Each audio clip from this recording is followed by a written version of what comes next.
Já to řeknu slušně, normálně. Někdo nám pochcel kábel. Tak.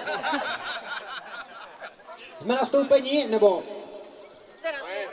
Jsme nastoupeni. Takže, přátelé, já bych rád vyhlásil výsledky dnešních úspěšných okrskových závodů v požárním sportu. V kategorii muži se na krásném 6. místě umístili muži ze Staré Vsi. Normálně nebojte se jich. Oni nekoš, jestli se má ty uniformy. Stará Ves v překážkách získali čas souhrn všech nejlepších 4 časů 103,69, bohužel v požárním útoku to nedopadlo, takže 6. místo. Na 5. místě se umístili muži Říkovice! A to nepřijeli vlakem dneska. Překážky měli za 125,65 a požární útok 82,14, 5. místo. Na krásném 4. místě muži Horní Moštěnice! Překážky 115,47 a požární útok 58,57, celkem v součtu 4. místo. Na krásném 3. místě, a je to medaile, kterou ČOB samozřejmě odlije, Beňov 106,09 a 47,28, 3. místo!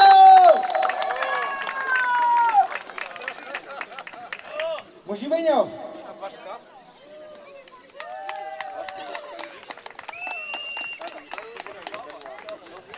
Přátelé, na krásném 2. místě s výsledkem překážky 99,12 a požární útok 43,72. Přestávky!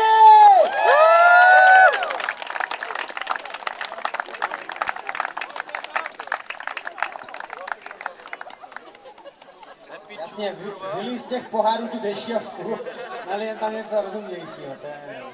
Je však ještě k tomu dešťová.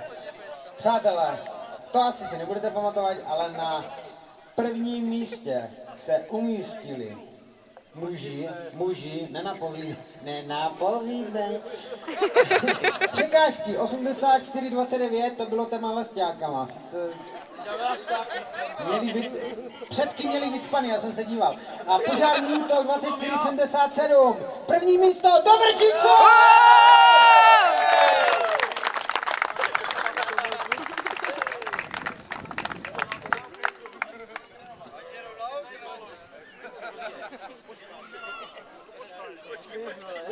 Jasně, počkej chvíli, jak se říká u nás, počkej chvíli, ne?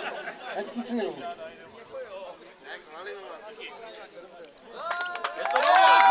Celkový vítěz v mužích Dobrčice. Přátelé, a teď výsledky kategorii děvčat. Na krásném, velmi krásném 2. místě děvčata Horní Moštěnice!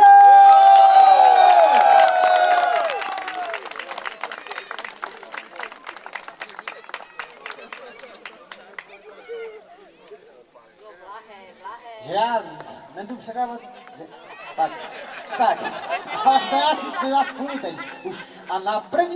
místě v kategorii ženy, nebudu vás napínat, děvčata Beňo!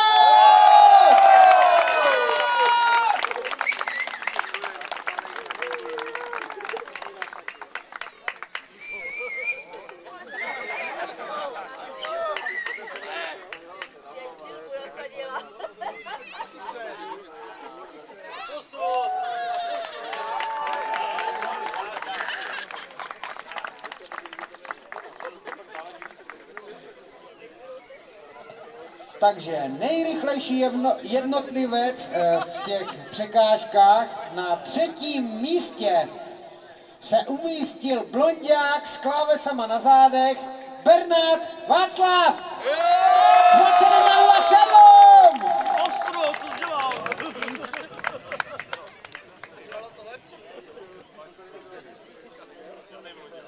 Já jsem si tě spadl úplně z něm blonďáku. nevypadá jak blonděla. Tak, na druhém místě se umístil ve stejné kategorii Kosík Erik 2087. To je blonďák, a i blonďatou bratku má, vole, to vidím. Vidím násy. Já jsem si vlastně nevzal ty růžový, já A přátelé, na prvním místě, tak bych poprosil o velký potlesk. Na prvním místě v této kategorii se umístil Záhorský Lukáš.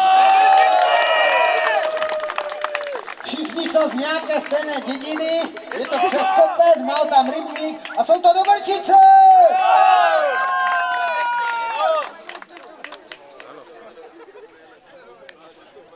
A teď v kategorii ženy, v té samé kategorii, já když to vidím, tak ani se mi skoro nechce říkat ženy, protože jsou mladé holky.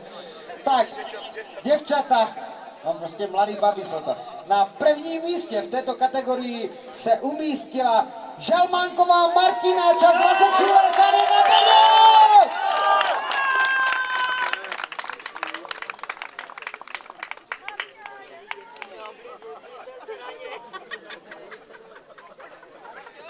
Já taky gratuluju.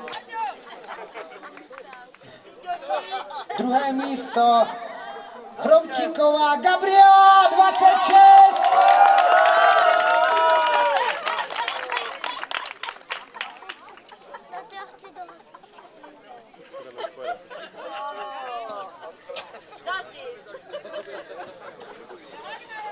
A třetí místo Tymadorová Markéta.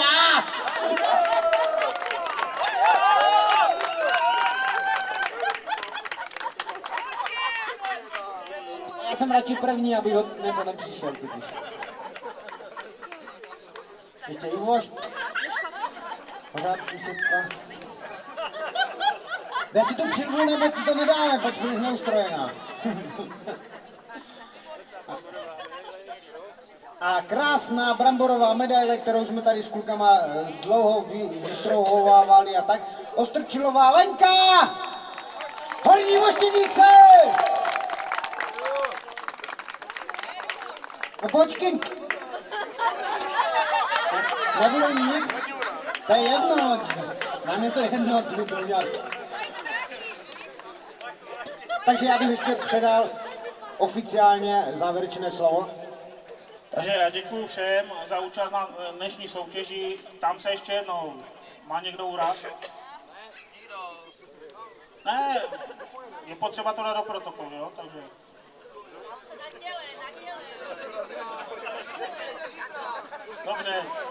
Dobře, zítra se zeptám teda, dobře.